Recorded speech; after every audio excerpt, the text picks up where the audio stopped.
வாசிக்கலாம். லூக்கா 9வது அதிகாரம் 18வது வசனம் முதல் 22வது வசனம் வரைக்கும். பின்பு அவர் தமது சீஷரோடே கூட தனித்து ஜெபம் பண்ணி கொண்டிருக்கையில் அவர்களை நோக்கி, ஜனங்கள் என்னை யார் என்று சொல்லுகிறார்கள் என்று கேட்டார்.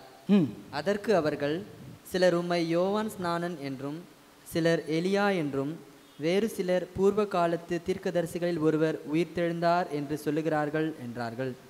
அப்பொழுது அவர், நீங்கள் என்னை யார் என்று சொல்லுகிறீர்கள் என்று கேட்டார். பேதுரு பிரதியுத்தரமாக, நீர் தேவனுடைய கிறிஸ்து என்றான். அப்பொழுது அவர்கள் அதை ஒருவருக்கும் சொல்லாதபடிக்கு உறுதியாய் கட்டளையிட்டார். மேலும் மனுஷகுமாரன் பல பாடுகள் படவும், மூப்பராலும் பிரதான ஆசாரியராலும் வேத பாரகராலும் ஆகாதவன் என்று தள்ளப்படவும், கொல்லப்படவும், 3ஆம் நாளில் உயிர் தெளிந்திருக்கவும் வேண்டும் என்று சொன்னார். ஹல்லேலூயா. போன வாரம் நான் சொன்னேன், ஆண்டவர் ஒரு இடத்துல தம்மை குறித்து சீஷர்கள் இடத்துல கேட்கிறார். எப்பா, இந்த ஜனங்கள்லாம் என்னை குறித்து என்ன நினச்சிட்டு இருக்காங்க, என்ன சொல்கிறாங்க அப்படின்னு கேட்குறாரு.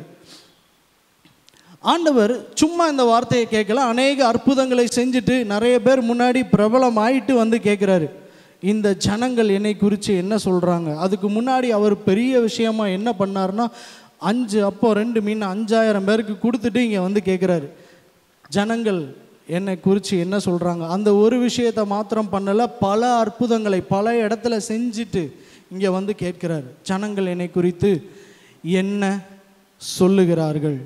நல்லா கவனிங்க. நாம் இந்த இந்த சம்பவத்தையும் நம்மளுடைய வாழ்க்கையும் இணைத்து தான் நம்ம இப்போ பார்க்க போகிறோம். ஆண்டவர் ஒரு காரியத்தை செய்வதற்கு முன்பு தம்மை குறித்து அவர் எவால்வேட் பண்ணுறாரு. நம்ம எந்த இடத்துல இருக்கோம், நம்மளை என்ன எப்படி பார்க்குறாங்க, நம்மளை எல்லாம் எப்படி புரிஞ்சு வச்சிருக்கிறாங்க அப்படின்னு பார்க்குறாரு. எதற்கு முன்பதாக? ஒரு பெரிய காரியத்தை செய்ய போவதற்கு முன்பதாக. ராமேன்னு சொல்லுங்க. ஹல்லேலூயா.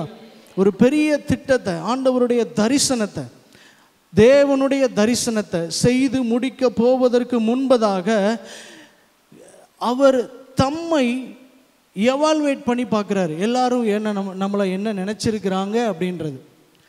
நம்மளுடைய வாழ்க்கையில் நான் சொல்கிறேன், ஒரு பெரிய காரியத்தை, ஒரு தேவனுடைய திட்டத்தை நம்ம செய்ய போகிறோன்னு வச்சுக்கோங்களேன். அந்த திட்டத்தை செய்வதற்கு முன்பதாக நம்ம எந்த இடத்துல இருக்கிறோம் என்பதை நம்ம அறிந்திருந்து நம்ம செய்ய வேண்டும். எத்தனை பேருக்கு நான் சொல்கிறது புரியுது?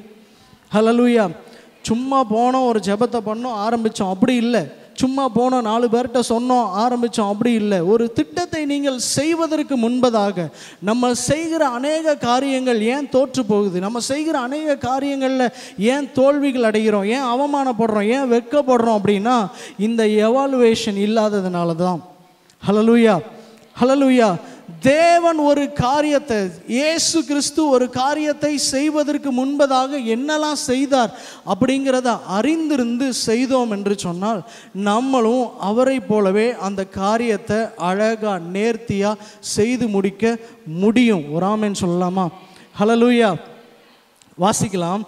18வது வசனம் 19வது வசனம். பின்பு அவர் தமது சீஷரோடு கூட தனித்து ஜெபம் பண்ணி கொண்டு இருக்கையில் அவர்களை நோக்கி, ஜனங்கள் என்னை யார் என்று சொல்லுகிறார்கள் என்று கேட்டார். அதற்கு அவர்கள், சிலர் உம்மை யோவான் ஸ்நானகன் என்றும், சிலர் எலியா என்றும், வேறு சிலர் பூர்வ காலத்து தீர்க்கதரிசிகளில் ஒருவர் என்றும் சொல்லுகிறார்கள் என்றார்கள்.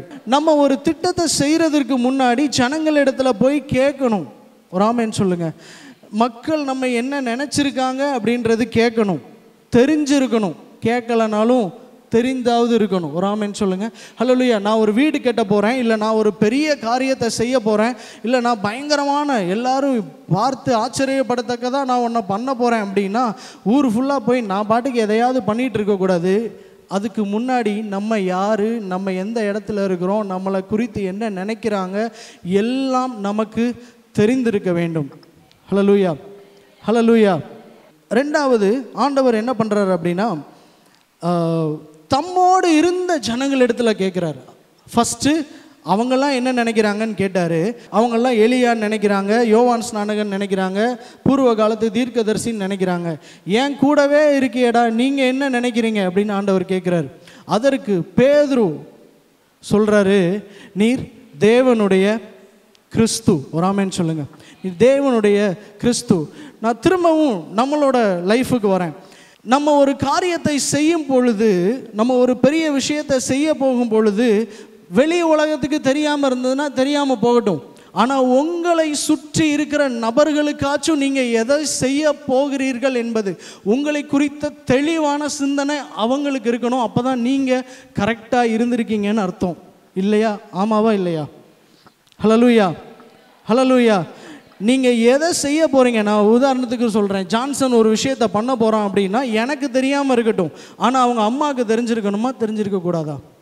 தெரிஞ்சிருக்கணும். ஜான்சன் ஒரு விஷயத்தை பண்ண போகிறான், பெரிய விஷயத்தை பண்ண போகிறான் அப்படின்னா அவனுடைய சகோதரர்களுக்கு, அவனோட அண்ணன் தம்பிக்கு அது தெரிஞ்சிருக்கணுமா? தெரிஞ்சிருக்கக்கூடாதா? தெரிஞ்சிருக்கணும். அதே போல தான் கிறிஸ்துவும் அவர்களிடத்துல கேட்கிறார், நான் யாருன்னு நீங்கள் சொல்லுங்கடா. ஆண்டவர் அழகாக சொல்கிறாங்க, நீர் தேவனுடைய கிறிஸ்து. அவரை அழகாய் புரிந்து வைத்திருந்தார்கள். ஹல்லேலூயா, ஹல்லேலூயா.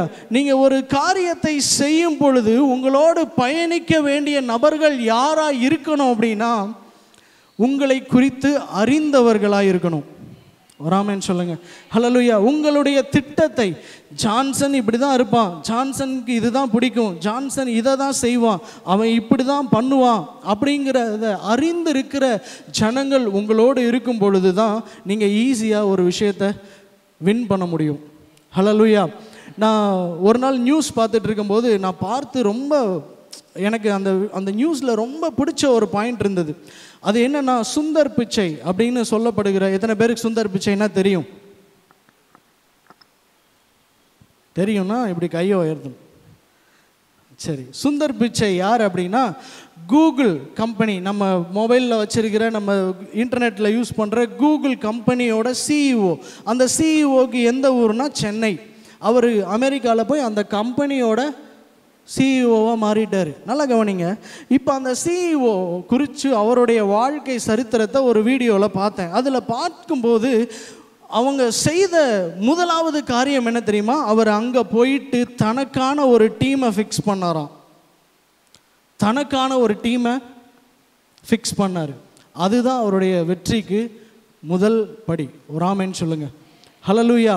உங்களோடு இருக்கிற நபர்கள் உங்களுக்குரியவர்களாக இருக்கணும். உங்களோடு இருக்கிற நபர்கள் உங்களை நம்புகிறவர்களாக இருக்கணும். உங்களோடு இருக்கிற நபர்கள், அவர்கள் உங்களை நம்புறது மாத்திரமல்ல, நீங்களும் அவர்களை நம்பி இருக்கிறவர்களாக இருக்கணும். ஹல்லேலூயா. இவங்க என் கூட இருந்தால் எனக்கு ஆசீர்வாதமாக இருக்கும், இவங்க என் கூட நம்பிக்கைக்குரியவர்களாய் அவர்கள் இருக்கணும். ஒரு ஆமென் சொல்லலாமா? இயேசு கிறிஸ்து தன்னுடைய ஊழியத்தில் முதலாவது செய்த காரியம் என்ன தெரியுமா? இயேசு கிறிஸ்து தன்னுடைய ஊழியத்தில் முதலாவது செய்த காரியம் என்ன தெரியுமா? அவர் சுற்றி திரிந்து தனக்கான சீஷர்களை தேர்ந்தெடுத்தார். ஹல்லேலூயா. அதுதான் அவர் அதில் நல்லவங்க இருப்பாங்க, கெட்டவங்க இருப்பாங்க, என்ன வேணால் இருந்துட்டு போட்டோம், ஆனால் தனக்கானவர்களை அவர் தேர்ந்தெடுத்தார். ஒரு யூதாஸ் இல்லைன்னா இன்னைக்கு வேதத்தில் அந்த பகுதியே நிறைவேறி இருக்காது. உண்மையா இல்லையா? ஹல்லேலூயா. உங்களுடைய வாழ்க்கையில் பிரச்சனைகள் இல்லைன்னா தேவனுடைய திட்டம் உங்கள் வாழ்க்கையில் நிறைவேறாது. ஹல்லேலூயா. எது இருந்தாலும் சரி, ஆனால் உங்களுக்குரியவர்களை நீங்கள் தேர்ந்தெடுக்கணும். உங்கள் கூட யார் இருக்கிறார், உங்கள் கூட யார் பயணிக்கிறார்கள் என்பதை நீங்கள் தேர்ந்தெடுக்கணும். அதை தான் ரொம்ப அழகாக இந்த வசனத்தின் முதலாவது வசனம், ஃபர்ஸ்ட் வேர்ஸ்லே சொல்லப்பட்டிருக்கிறது. பின்பு அவர் தமது சீஷரோடு கூட தனித்து ஜெபம் பண்ணி கொண்டு இருக்கையில், அவர் எந்த இடத்துல யார் கூட இருந்திருக்காரு? தன்னோடு கூட தனித்திருந்து ஜெபம் பண்ணுகிற சீஷர்கள் கூட இருந்திருக்கிறார். ஒரு ஆமென் சொல்லுங்க. ஹல்லேலூயா, ஹல்லேலூயா. நம்முடைய திட்டங்களை செய்வதற்கு முன்பதாக, நம்முடைய திட்டங்களை அறிவிப்பதற்கு முன்பதாக, நம்முடைய காரியங்களை நடப்பிப்பதற்கு முன்பதாக, என் மனசில் இப்படி ஒரு ஆசை வச்சுருக்கேன் பிரதர், என் மனசில் இந்த பிஸ்னஸ் பண்ணலான்னு நினைக்கிறேன் பிரதர், இல்லை என் மனசில் ஒரு பெரிய வீடு கட்டலான்னு நினைக்கிறேன் பிரதர், இல்லை என் பிள்ளைகளை இப்படி படிக்க வைக்கலான்னு நினைக்கிறேன், என் பிள்ளைகளுக்கு இந்த இடத்த நான் முன்குறிக்கலான்னு நான் நினைக்கிறேன் அப்படின்னு ஏதோ ஒரு காரியத்தை நம்முடைய வாழ்க்கையில் பெரிதாய் பார்க்கிற காரியங்களை நினைப்பதற்கு முன்பதாக உங்களுடைய திட்டங்கள், உங்களோடு ஆலோசிக்கிறவர்கள் யாராக இருக்கணும் அப்படின்னா உங்களோடு ஜெபிக்கிறவர்களாக இருக்கணும். ஒரு ஆமென் சொல்லுங்க. ஹல்லேலூயா. உங்களோடு ஜெபிக்கிறவர்களாக இருக்கணும். மூன்றாவதாய் சொல்கிறேன், உங்களோடு இருக்கிறவர்கள் உங்கள் தேவனால் நடத்தப்படுகிறவர்களாக இருக்கணும். ஹல்லேலூயா. தேவனால் நடத்தப்படுகிறவர்கள் தான் ஜெபிப்பாங்க. ஜெபிக்கிறவர்கள் கூட தான் இயேசு கிறிஸ்து இருந்தார். ஒரு ஆமென் சொல்லலாமா? ஹல்லேலூயா. அப்போ யாராக இருப்பாங்க? என் கூட யாருமே ஜெபம் பண்ண மாட்டாங்க பிரதர் அப்படின்னா பிரச்சனை அங்கே இல்லை. பிரச்சனை எங்கே இருக்குது? நம்மகிட்ட தான் இருக்குது. ஹல்லேலூயா. உங்களுக்காக ஜெபிக்கிறவர்கள், உங்களை நம்புகிறவர்கள், உங்களை குறித்து நல்ல எண்ணம் வைத்திருக்கிறவர்கள், நீங்கள் யார் என்பதை அறிந்திருக்கிறவர்கள் உங்களோடு இருக்கணும். அவங்க யாராக இருக்கணும்னா தேவனால் நடத்தப்படுகிறவர்களாக இருக்கணும். சிம்பிள். ஒரு ஆமென் சொல்லுங்க. ஹல்லேலூயா. ஹல்லேலூயா. நீங்கள் இந்த உலகத்தில் யார்கிட்ட என்னத்தை ஷேர் பண்ணாலும் சரி, ஆனால் தேவனால் நடத்தப்படுகிற ஒருத்தர்கிட்ட ஷேர் பண்ணும்போது அந்த காரியத்தை தேவன் அவர்கள் உங்களுக்காக பரிந்து பேசுவார்கள். தேவன் உங்கள் காரியத்தை நிறைவேற்றுவார். இதை தான் வேதம் நமக்கு கற்றுக் கொடுத்துருக்கிறது. ஹல்லேலூயா. இப்போ நான் என்னையவே ஒரு எக்ஸாம்பிளாக சொல்கிறேன். நான் ஒரு பாடல் ரிலீஸ் பண்ண போகிறேன்னு வச்சுக்கோங்க. இப்போ நான் பயங்கரமாக சூப்பராக ஒரு பாட்டு ரிலீஸ் பண்ண போகிறேன். நான் அபிஷேக் பிரதர்கிட்ட போய் சொல்கிறேன், ப்ரோ நான் ஒரு பாட்டு ரிலீஸ் பண்ண போகிறேன் ப்ரோ அப்படின்னு சொல்கிறேன். உடனே அவர் அப்படியா ப்ரோ, சூப்பர் ப்ரோ அப்படின்னு சொல்லிட்டு அவங்க வீட்டு பக்கத்தில் போய் வேற ஒரு சர்ச்சுக்கு போகிறவர்கிட்ட, ப்ரோ உங்களுக்கு தெரியுமா எங்கள் சர்ச்சில் லெஸ்லி பிரதர் பாட்டு ரிலீஸ் பண்ண போகிறாராம். இன்னொருத்தர்கிட்ட போய், ப்ரோ எங்கள் சர்ச்சில் லெஸ்லி பிரதர் பாட்டு ரிலீஸ் பண்ண போகிறாரு, பெருசாக பண்ண போகிறாராம். இப்படி சொல்லிட்டு இருந்தா இது எனக்கு ஆசீர்வாதமாக மாறும்னு நினைக்கிறீங்களா? அதே அபிஷேக் பிரதர் ஏன்ட்ட சூப்பராக பண்ணுங்க ப்ரோ, நான் உங்களுக்காக ஜெபம் பண்ணுறேன்னு சொன்னார்னா சூழ்நிலைமையே மாறும். சரி, எதை உறுதியாய் கட்டளையிட்டார்? அதை ஒருவருக்கும் சொல்லாதபடிக்கு உறுதியாய் கட்டளையிட்டார். எதை? தேவனுடைய கிறிஸ்து என்பதை ஒருவருக்கும் சொல்லாதன்னு பேதுருவையும் சீஷர்களையும் பார்த்து கட்டளையிட்டார். நல்லா கவனிங்க. ஒரு திட்டத்தை செய்யும் பொழுது, அதுதான் நான் சொல்கிறேன், அவர்கிட்ட நான் சொல்லும்போது அவர் எனக்கு எப்படி வாழ்த்தணுமோ அப்படி தான் வாழ்த்தணும். ஹல்லேலூயா. அந்த நபர்களை தான் ஆண்டவர் உங்கள் கூட இணைத்திருக்கணும். ஹல்லேலூயா. அந்த திட்டம் தான் வெற்றி பெறும். ஒரு ஆமென் சொல்லலாமா? ஹல்லேலூயா. அழகா ஆண்டவர் சொல்லியிருக்கிறாரு, அதை ஒருவருக்கும் சொல்லாதபடிக்கு உறுதியாய் கட்டளையிட்டார். ஒரு ஆமென் சொல்லுங்க. உறுதியாய் கட்டளையிட்டார். He is commanded. ஒரு ஆமென் சொல்லலாமா? ஹல்லேலூயா. அடுத்த வசனத்தில் 22வது வசனம், மேலும் மனுஷகுமாரன் பல பாடுகள் படவும் மூப்பராலும் பிரதான ஆசாரியாராலும் வேத பாரகராலும் ஆகாதவன் என்று தள்ளப்படவும் கொல்லப்படவும் 3வது நாளில் உயிர் தெழுந்திருக்கவும் வேண்டும் என்று சொன்னார். அவர் ஒரு விஷயத்தை சொல்லாதன்னு சொல்லிட்டு அதை விட பயங்கரமான ஒரு சீக்ரெட் அவங்களுக்கு சொல்றாரு. கரெக்டா? ஹல்லேலூயா. நான் தேவனுடைய குமாரன்றதை வேற யாருக்கும் சொல்லாதீங்க அப்படின்றத கட்டளையாய் அவர்களுக்கு சொல்லிட்டு, நல்லா கவனிங்க, கட்டளையாய் அவருக்கு சொல்லிட்டு அதை விட ஒரு மேன்மையான, அதை விட ஒரு பயங்கரமான தேவனுடைய திட்டத்தை அவர்களுக்கு அறிவிக்கிறார். ஒரு ஆமென் சொல்லுங்க. ஹல்லேலூயா. ஹல்லேலூயா. நம்மளோடு இருக்கிற நபர்களிடத்திலும் நம்ம இப்படி தான் இருக்கணும். ஒரு ஆமென் சொல்லுங்க. எதை சொல்லணுமோ எதை சொல்லக்கூடாதோ எதை எப்போ சொல்லணும் எல்லாம் அவர்களுக்கு நம்ம சொல்கிறத அவங்க கேட்குறவர்களாக இருக்கணும். ஒரு ஆமென் சொல்லலாமா? ஹல்லேலூயா. நம்முடைய திட்டம், தேவனுடைய திட்டம் என்ன என்பதை நான் அவர்கிட்ட ஷேர் பண்ணுறேன் அப்படின்னா அவர் அதை எப்படி காத்து கொள்ள வேண்டுமோ அந்த நபராய் அவர் இருக்கணும். அவர்கள் யாராக இருப்பாங்கன்னா உங்களோடு ஜெபிக்கிறவர்களாய் இருக்கிறவர்கள் தான் இருப்பாங்க. உங்களோடு ஜெபிக்கிறவர்கள் என்று நான் சொல்லும் பொழுது அது தேவனுடைய ஆவியினால் நடத்தப்படுகிறவர்களால் தான் அது முடியும். ஒரு ஆமென் சொல்லலாமா? ஹல்லேலூயா. ஹல்லேலூயா. இந்த சம்பவங்கள்லாம் நடந்ததுக்கப்புறம், நீங்கள் இதெல்லாம் யார்கிட்டையும் போய் சொல்லாதீங்கன்னு சொன்னதுக்கப்புறம் என்ன நடந்துச்சுன்னா, கிறிஸ்து பெத்தானியாக்குள்ளே வராரு. அதுக்கப்புறம் தான் என்னது, குருத்தோலை ஞாயிறு, குருத்தோரைகளை விழுத்து ஜனங்கள் கொண்டாடுறாங்க. அதை முடிச்சுட்டு அவர் கிராஸ் பண்ணி வரும்போது தான் தேவாலயத்துக்குள்ளே போகிறாரு. அங்கே போய் அதை கல்லர் குகையாய் மாற்றினவர்களை அடித்து வெளியே துரத்துறாரு. அப்போது பரிசேயர்கள் எல்லாம் அவரிடத்துல கேள்வி கேட்குறாங்க, நீ எந்த தைரியத்தில் இதெல்லாம் பண்ணுற அப்படின்னு சொல்கிறாரு. அவர், நான் தான் கிறிஸ்து, எனக்கு இருக்கிற தைரியத்தில் தான் பண்ணுறேன், எனக்கு கொடுக்கப்பட்டிருக்கிற அதிகாரத்தில் பண்ணுறேன்னு சொல்கிறாரு. அவர் சொன்னதுனால, அவங்களை எதிர்த்து பேசினதுனால அவரை குற்றம் பிடிக்க வகை தேடினார்கள் என்று வேதம் சொல்லுகிறது. அவரை எப்படியாவது குற்றவாளியாய் மாற்றிடணும்னு பார்த்தாங்க. அதற்கு ஒருத்தனை நியமித்தாங்க. அவன் முத்தத்தினால் அவரை காட்டி கொடுத்தான். அவன் காட்டி கொடுத்ததுக்கப்புறம் ஏரோது ராஜாவின் முன்பதாக அவரை குற்றவாளியாய் கொண்டு வந்து நிறுத்தினாங்க. அவருக்கு உரிய தண்டனையை அவருக்கு கொடுத்தாங்க. சிலுவை மரணத்திற்கு போனார், சிலுவையை சுமந்து கொண்டு போனார், சிலுவையில் அடிக்கப்பட்டார், மரித்தும் போனார், உயிர்த்தும் எழுந்தார். அதன் பின்பு, நல்லா கவனிங்க, லூக்கா 9வது அதிகாரத்தில் நம்ம இப்போ வாசித்தோம். இவ்வளவு காரியம் நடந்த பின்பு திரும்பவும் ஆண்டவர் அதே இடத்துக்கு வராரு. வாசிக்கலாம். லூக்கா 24வது அதிகாரம். நான் சொன்னது 9வது அதிகாரம். இப்போ லூக்காவினுடைய கடைசி அதிகாரம் 24வது அதிகாரம் எடுத்துக்கொள்ளலாம். 24வது அதிகாரம் 46வது வசனம். எழுதி இருக்கிறபடி அங்க என்ன ரகசியமா அவங்களுக்கு சொன்னாரோ அதே வார்த்தையில திரும்பவும் பேசுகிறார். எழுதி இருக்கிறபடி அங்க என்ன கான்டெக்ஸ்ட்ல அங்க என்ன சூழல் இருந்ததோ அதே சூழல் இங்கேயும் திரும்ப ஆரம்பிக்கிறது. எழுதி இருக்கிறபடி கிறிஸ்து பாடுபடவும் 3ஆம் நாளில் மரித்தோரிலிருந்து எழுந்திருக்கவும் வேண்டியதாய் இருந்தது. ஒரு ஆமென் சொல்லுங்க. அங்க என்னதுல முடிச்சாரோ அதே இடம் இங்கேயும் ஆரம்பிக்குது. நான் இதை ஏன் திரும்ப திரும்ப சொல்றேன்னா இப்போ உங்களுக்கு புரியும். அதுக்கு அடுத்த வசனம் சொல்லப்பட்டிருக்கிறது. அன்றியும் மனம் திரும்புதலும் பாவ மன்னிப்பும் எருசலேம் தொடங்கி சகல தேசத்தாருக்கும் அவருடைய நாமத்தினாலே பிரசங்கிக்கப்படவும் வேண்டியது. ஒரு ஆமென் சொல்லுங்க. ஹல்லேலூயா. அன்றியும் மனம் திரும்புதலும் பாவ மன்னிப்பும் எருசலேம் தொடங்கி சகல தேசத்தாருக்கும் அவருடைய நாமத்தினாலே பிரசங்கிக்கப்படவும் வேண்டியது. ஹல்லேலூயா. ஆண்டவர் ஏன் எருசலேம்ல இருந்து தொடங்கணும்னு சொல்றாரு? ஏன் எருசலேம்ல இருந்து தொடங்கணும்னு சொல்றாரு? உலகத்தில் எத்தனையோ தேசங்கள் இருக்கு, எத்தனையோ இடங்கள் இருக்கு. ஏன் எருசலேம்ல இருந்து தொடங்கணும்னு சொன்னாரு? ஏன் எருசலேம்ல இருந்து தொடங்கணும்னு சொன்னார்னா,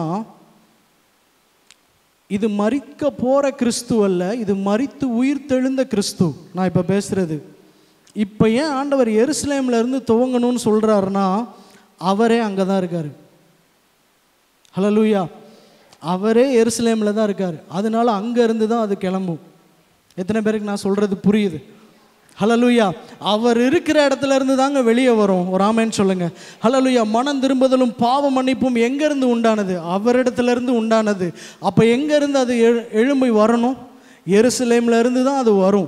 அந்த நற்செய்தி, அந்த ஒரு சுவிசேஷம் அது எங்க இருந்து எழும்பும்னா, அவர் இருந்த இடத்துல, அவர் எங்க உயிர் பெற்று எழும்பினாரோ அந்த இடத்துல இருந்து தான் அது எழும்பி வரும். ஒரு ஆமென் சொல்லலாமா? ஹல்லேலூயா. ஹல்லேலூயா.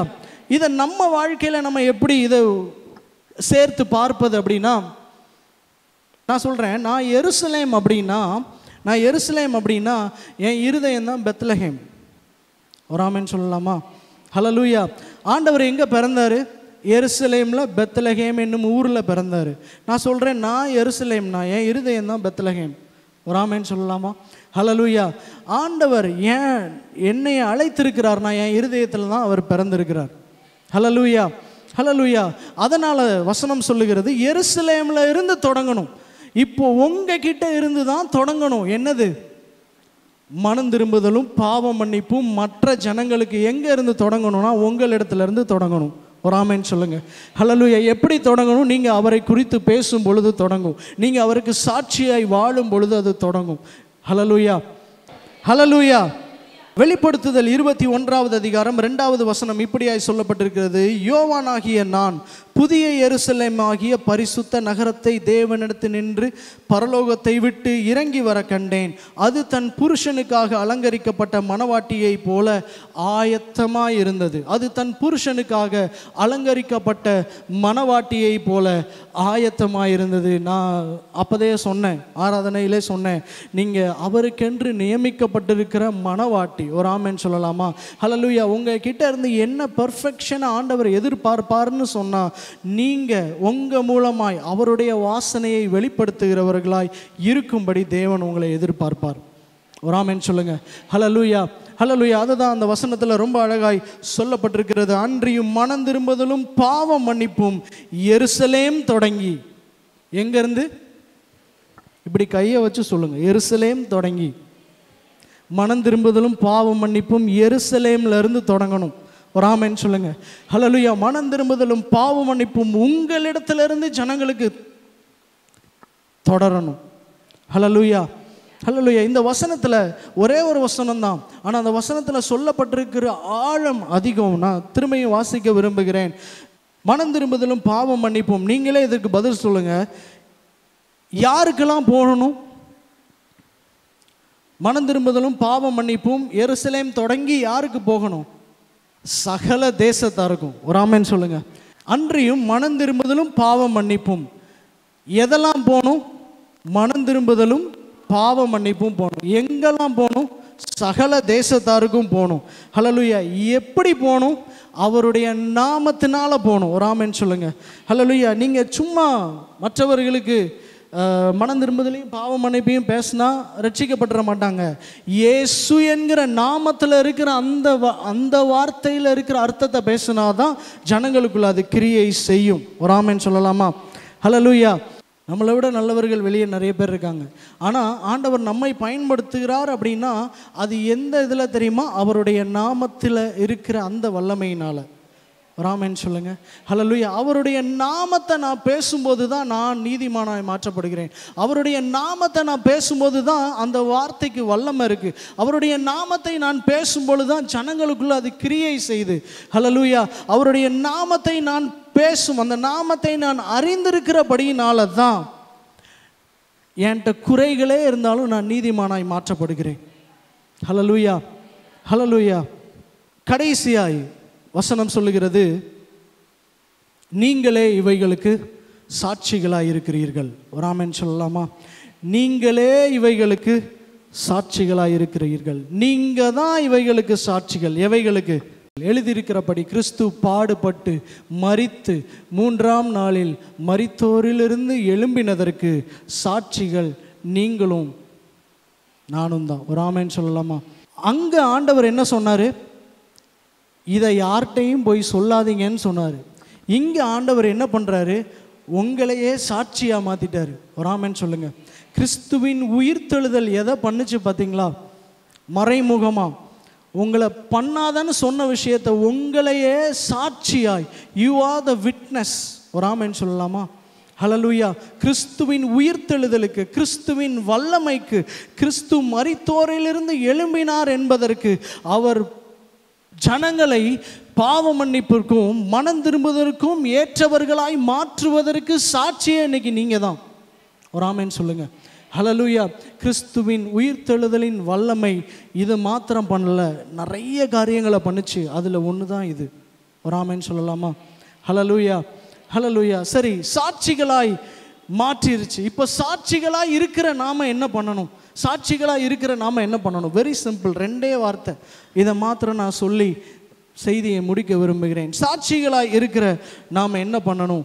ஒரு சாட்சி என்பது எப்படிப்பட்டதாக இருக்கணும் அப்படின்னா, நீங்கள் பார்த்ததை சொல்லுவதாக இருக்கணும். நீங்கள் பார்த்ததை சொல்கிறதா இருக்கணும். கரெக்டா? சாட்சின்றது அப்படி தான் இருக்கணும். அதை விட்டுட்டு பலவந்தம் பண்ணி நான் சொல்கிறது தான் கரெக்டு, இதை நம்பு அப்படின்னு சொல்லி ஆர்கியூமெண்ட் பண்ணுறதோ, இல்லை பலவந்தம் பண்ணி இதுதான் கரெக்டு அப்படின்னு தர்க்கம் பண்ணுறதோ சாட்சி கிடையாது. சாட்சின்றது நான் பார்த்தேன், என் கண்ணு முன்னாடி தான் நடந்துச்சு அப்படின்னு சொல்கிறவங்க தான் சாட்சி. ஒரு ஆமென் சொல்லுங்கள். ஹல்லேலூயா.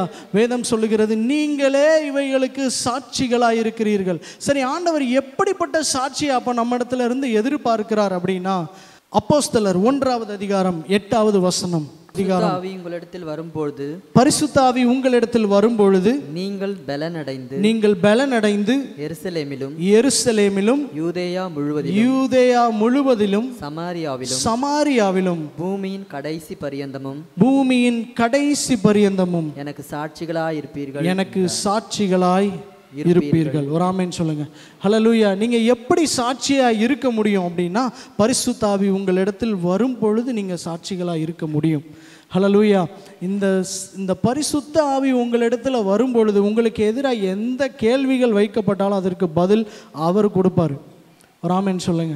உங்கள் சாட்சியை கெடுப்பதற்கான எந்த சூழ்நிலைமைகள் வந்தாலும் அந்த சூழ்நிலைமையை மாற்றுவதற்கான ஆலோசனையை அவர் கொடுப்பார். ஒரு ஆமென் சொல்லுங்க. பரிசுத்த ஆவியானவர் உங்களிடத்தில் வந்து உங்களை பரிசுத்தம் பண்ணுறவர் மாத்திரம் அல்ல, பரிசுத்த ஆவியானவர் உங்களிடத்தில் வந்து உங்களோடு பேசுகிறவர், உங்களுக்கு ஆலோசனை தருகிறவர். ஹல்லேலூயா. அவர் உங்களிடத்தில் வரும்பொழுது உங்களை சாட்சியா, எந்த ஆண்டவர் உங்களை சாட்சியா எதிர்பார்த்தாரோ அந்த ஆண்டவரே உங்களுக்கு வேறொரு தேற்றரவாளனை வைத்து போகிறேன் என்று சொன்னவர். உங்களை எதற்காய் அழைத்தாரோ அதை உங்க மூலமாகவே நிறைவேற்றுவதற்குரிய வேலைகளையும் அவரே செய்து முடித்தவர். ஒரு ஆமென் சொல்லுங்க. ஹல்லேலூயா. ஹல்லேலூயா. பரிசுத்த ஆவி உங்களிடத்தில் வரும்பொழுது நீங்கள் உலகத்தின் முடிவு பரியந்தம் சகல நாட்களிலும் சகல இடத்துலையும் நீங்கள் சாட்சிகளாக இருக்க முடியும். ஒரு ஆமென் சொல்லலாமா? ஹல்லேலூயா. ஆண்டவருக்கு விருப்பமாக என்னால் வாழ முடியல பிரதர், ஆண்டவர் நேசிக்கிற அளவுக்கு என்னால் அவரை திரும்ப நான் நேசிக்க முடியல பிரதர், இல்லை நான் எதிர்பார்க்கிற காரியத்தை என்னால் செய்ய முடியல, தேவனுக்கு விருப்பமான வாழ்க்கை என்கிட்ட இல்லை, இன்னும் என்கிட்ட பாவம் இருக்குது, இன்னும் என்கிட்ட குறைகள் இருக்குன்னு நீங்கள் சொல்லுவீங்கன்னா, பரிசுத்த ஆவியானவர் உங்களிடத்தில் வரும் பொழுது நீங்கள் பலன் அடைந்து எந்த இடத்துல இருந்தாலும் உங்களை சாட்சிகளாய் மாற்ற அவரால் முடியும். ஹல்லேலூயா. நீங்கள் எவ்வளவு குறை உள்ளவர்களாக இருந்தாலும் உங்களை சாட்சிகளாய் மாற்ற அவரால் முடியும். நீங்கள் எவ்வளவு பெரிய தேவைகளில் இருந்தாலும் பிற ஜனங்கள் முன்பதாக உங்களை சாட்சிகளாய் மாற்ற அவரால் முடியும். விசுவாசிக்கிறவங்க மாத்திரம் கண்களை மூடி கரங்களை உயர்த்தி சில நிமிடங்கள் தேவனுடைய சமூகத்தில் கேளுங்க. ஆண்டவரே, இந்த பரிசுத்த ஆவியானவரின் பலன் எனக்குள்ளே இறங்கி வரட்டும். எருசலேமிலும் சமாரியாவிலும் யூதேயா முழுவதிலும் தேசத்தின் எல்லைகள் எங்கிலும் நாங்கள் எந்த இடத்துல இருந்தாலும், நாங்கள் எந்த ஊரில் இருந்தாலும், நாங்கள் எந்த தேசத்தில் இருந்தாலும் எங்களை சாட்சியாய், உங்கள் திட்டம் எதுவோ அதற்கு எங்களை சாட்சியாய், உங்கள் தரிசனம் எதுவோ அதற்கு எங்களை சாட்சியாய், எங்களோடு எந்த வார்த்தையோடு நீர் இடைப்பட்டீரோ, எங்களோடு எந்த வார்த்தையை கொண்டு நீர் உடன்படிக்கை செய்தீரோ அதற்கு சாட்சியாய், எப்படி எங்களை ஆசீர்வதிப்பேன்னு எங்களுக்கு வாக்குத்தத்தம் கொடுத்தீரோ அந்த வார்த்தைக்கு சாட்சியாய் மாற கர்த்தர் எனக்கு கிருபை செய்வீராக. இப்போ வாரும், இறங்கி வாரும் எங்கள் மத்தியிலே, ஆவியானவரே, அன்பின் ஆவியானவரே,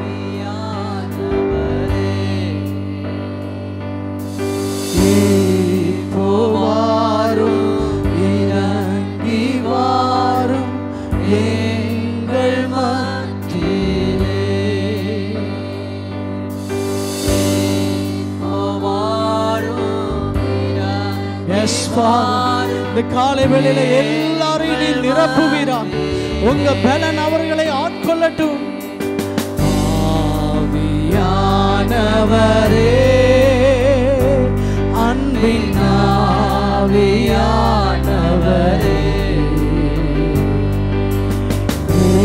இப்போ வாரும், இறங்கி வாரும் எங்கள் மத்தியிலே.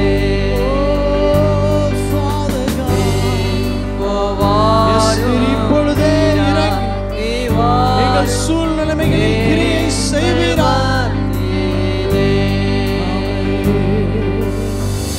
ஹல்லேலூயா.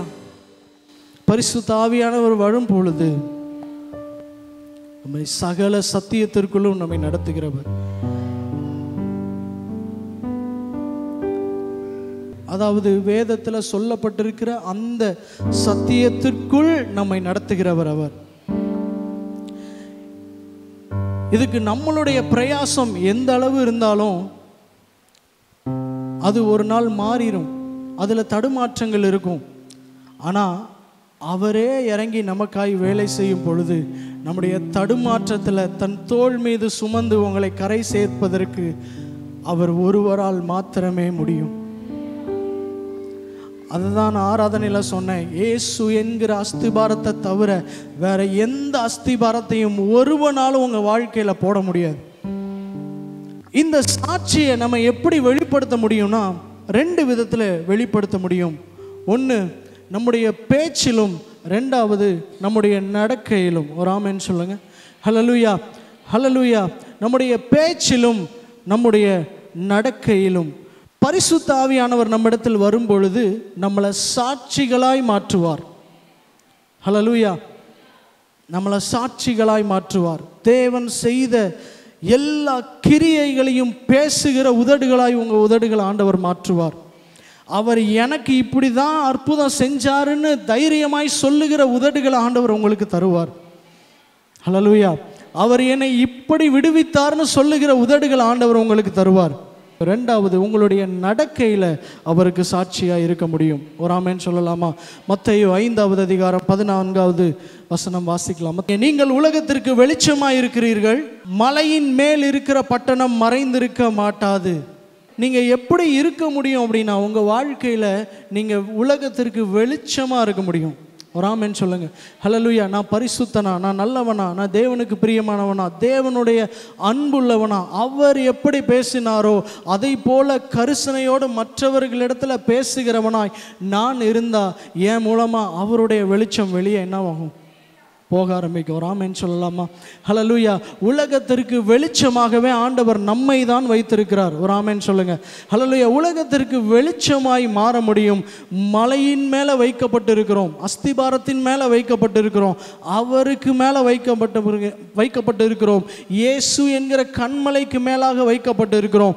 மலையின் மேலே இருக்கிற பட்டணம் என்ன செய்யாது? மறைந்திருக்காது. விளக்கை கொளுத்தி எங்கே வைப்பாங்க? விளக்கு தண்டில் வைப்பாங்க, மேலே வைப்பாங்க. ஏன் அப்படின்னா, மேலே வச்சாதான் அது எல்லா இடத்துக்கும் வெளிச்சத்தை கொடுக்கும். ஒரு ஆமென் சொல்லலாமா? ஹல்லேலூயா. அப்படி ஆண்டவர் நம்மை அழைத்திருக்கிறார். ஒருவேளை இல்லை பிரதர், நான் விளக்கு இல்லை, நான் அணைஞ்சு போயிட்டேன், நான் மங்கி எரிகிற திரி, அதையும் ஆண்டவர் அழகாக சொல்லியிருக்கிறார். ஒரு மங்கி எரிகிற திரியை அணையாதவர். ஹல்லேலூயா. நீங்கள் எந்த சூழ்நிலைமையில், நீங்கள் எந்த இடத்துல இருந்தாலும் சரி, ஆண்டவர் உங்களை விளக்கின் தண்டின் மேலே வைக்கப்படுகிறவர்களாய் ஆண்டவர் உங்களை மாற்றுவதற்கு அவர் போதுமானவர். காரணம், நீங்கள் ஒன்றே ஒன்று தான், நீங்கள் சாட்சிகளாய் இருக்கும்படியாய் அழைக்கப்பட்டவர்கள். வார்த்தையிலும் நடக்கையிலும் அவருக்கு சாட்சியாய் இருக்கும்படி அழைக்கப்பட்டவர்கள். இந்த சாட்சியை உங்களோட சுயபலத்தில் தான் நீங்கள் செய்யணுமா அப்படின்னா கிடையாது. பரிசுத்த ஆவியானவர் உங்களிடத்தில் வரும் பொழுது நீங்கள் பலனடைந்து சாட்சிகளாய் இருப்பீர்கள். என்ன சபைக்கு வேணுமோ கர்த்தர் சபைக்கு கொடுத்தார். எத்தனை பேர் விசுவாசிக்கிறீங்க? சபைக்கு தேவையானது பரிசுத்த ஆவியினுடைய அசைவாடுதல், பரிசுத்த ஆவியினுடைய அபிஷேகம். இன்னைக்கு நம்ம பரிசுத்த ஆவி மூலமாக தான் இயேசுவோடு பேச முடியும். எத்தனை பேர் விசுவாசிக்கிறீங்க? ஹல்லேலூயா. ஒரு அருமையான செய்தி, அருமையான சப்ஜெக்டை ஆரம்பிச்சு இப்படி ஒரு அபிஷேகத்துக்குள்ள அருமையாக கொண்டு வந்தார். ஊழியம் செய்யணும். ஊழியம் எங்கிருந்து ஆரம்பிக்கணும்? உன்னிடத்திலிருந்து ஆரம்பிக்கணும்.